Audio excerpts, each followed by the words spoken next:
guys, how's it going? It's Den Weasel again, or Denham, or Denwood, or whatever. I hope you're all doing well.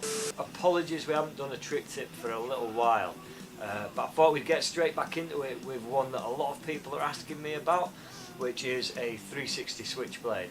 Now, 360 switchblades for me are a fairly new trick. It's not something I've done for a massively long time, but it's something that took me a long time to figure out. So I'm hoping I can help you guys out with it a little bit today. Now, as far as footwork goes, 360 switchblades are a little bit more awkward. So first of all, you want to be really comfortable doing a normal switchblade. You want to have a good kind of knowledge of a few other footwork tricks as well. The 360 switchblade is where we're starting on the tail, we're passing the board all the way around, and that's going front side, so to our heels. It's almost spinning around the back foot. It's a bit confusing, it's quite hard to explain. In fact, the more I try and explain it, I think the more difficult it sounds.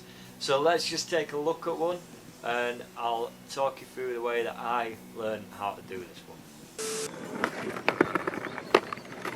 Okay, now full disclosure, I am not the greatest person. I'm not like the absolute expert in 360 switchblades. In fact, when I do them a little bit differently. I'm often doing a body varial straight out or something similar, but the technique is still the same. I'm still having to do the switchblade to be able to do that. So let's just see how this goes. So for a start off, we want to be rolling not too fast. We want to be going pretty steady with this one, because otherwise we're going to try and kick the board around and it's just going to fly out in front of us somewhere. Now, the key thing that I've found with these is getting the foot position right to start with. So let's have a look at this little clip. You should be able to see my foot position there.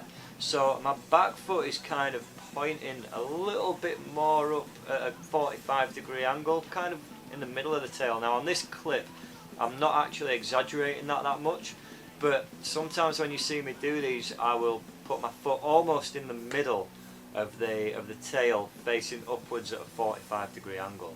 That to me feels like the easiest way to have your back foot here. Now, a really important thing with this trick is not to try and boot it too hard. I have a tendency of trying to just boot things until they work. You don't need to kick it that hard.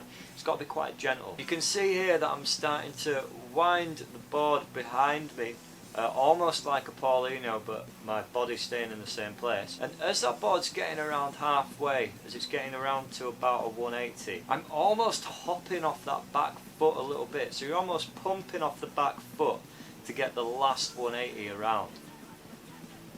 Cool, so we're winding a little bit, letting the board pass backwards behind us, and then as it's getting through that first 180 rotation, we're lifting up on that back foot a little bit, like I say, nearly kind of pumping off the back foot to complete that last 180 rotation. Now, what you might find here is that your foot gets kind of twisted with it.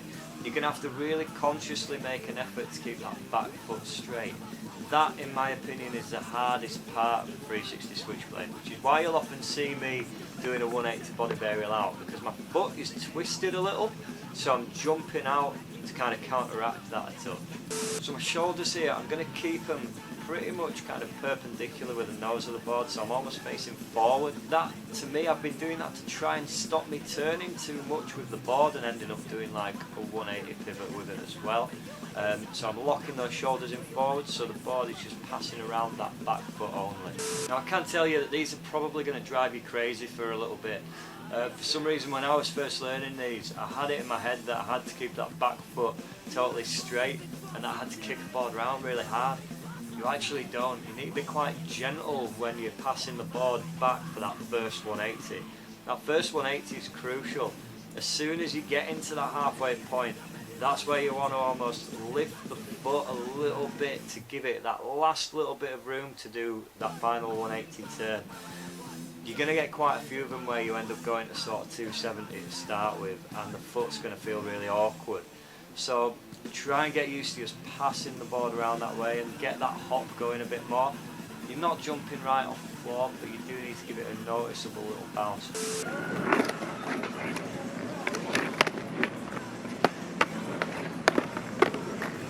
Right, so that's hands down probably the hardest trick tip I've had to explain. One of those really awkward little bits of footwork that are really hard to get your head around.